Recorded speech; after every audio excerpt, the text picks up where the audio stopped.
Kyle Rittenhouse just set social media on fire with one simple sentence: Joe Biden is gay. This X has over 2.8 million views. Now, the lefties were quick in their backlash, assuming that Kyle is using the term gay as a derogatory statement and or insult. But how do they know that? Maybe Kyle really just thinks Joe Biden likes men.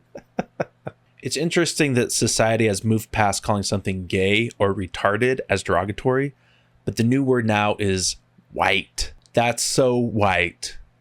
Being white is somehow a bad thing now. My husband is Jay-Z. Oh, yeah. Yeah, I know. Oh, okay. I assume you didn't, because you're the whitest man I have ever seen. Both your skin and the way you carry yourself. What I think when I see the word white, first word that comes to mind would be privilege, arrogance, naive.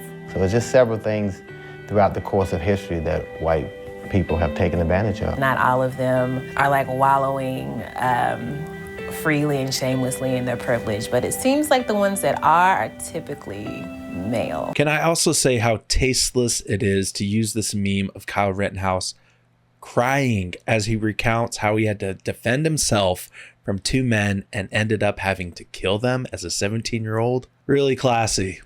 Let's look at some of the comments. That's good, Kyle. Stick to short sentences and you won't get mocked anymore. You are a pathetic, repulsive, small, tiny, insignificant, foreskin-chewing dick fart and will be making gay Christian porn to survive, you fat, jobless shit stain. You have a whole lot of growing up to do, Kyle. A whole lot. With the Ukraine flag next to their username. Someone asks if he's a murderer. And the response is, of course he is. He's white. I like this image.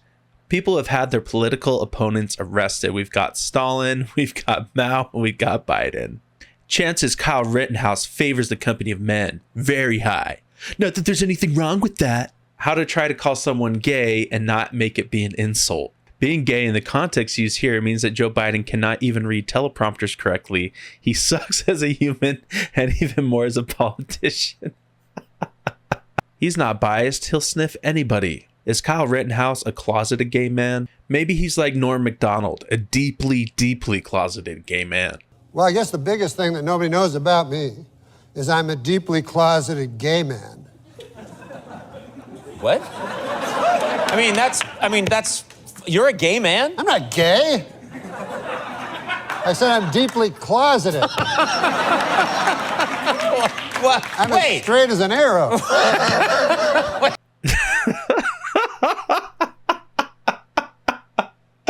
Joe Biden deep throating a Bud Light can. Memesters of the world, unite. Here's a gay man in the comments that supports Trump. But we also all remember that pre-pandemic, life under Donald Trump was really good. Like, rent was low, homes were cheap, food was cheap, gas was cheap, our wages were rising, the economy was booming, we were all literally flourishing. And though we were all caught up in like the drama of Trump's presidency, like, did you see what he tweeted? At the end of the day, we were living in a golden era, whether we realized it at the time or not. And now we're living under Democrat policies, which are the complete inverse of all of Trump's policies. And now gas is expensive, rent is high, mortgages are insane. Like, everything is expensive. We're all poor. We're all miserable. Joe Biden doesn't care at all. And he's going to go out there and try to be like, I'm the compassionate choice. No, the compassionate choice would be the person who didn't make us all poor. That's why I'm voting for Donald Trump. A pride flag with "Let's Go Brandon." That could be a good way to get conservatives to actually fly a pride flag. Everyone wants to have sex with me. That's not what "fuck Joe Biden" means. Breaking: 2 minutes into his annual Pride Month address, President Biden tells the crowd that he grew up gay in the 1950s. I used to see boys and I just couldn't get enough, AP reports. When Obama and Joe Biden ran around the White House with gay pride flags. Biden X. I can see Alex Jones has made a statement. I will eat your leftist ass. What do you guys think about Kyle's post? Was it a cry for attention or a troll against the left? Leave a comment down below and I'll see you next time on Conservative Vibes.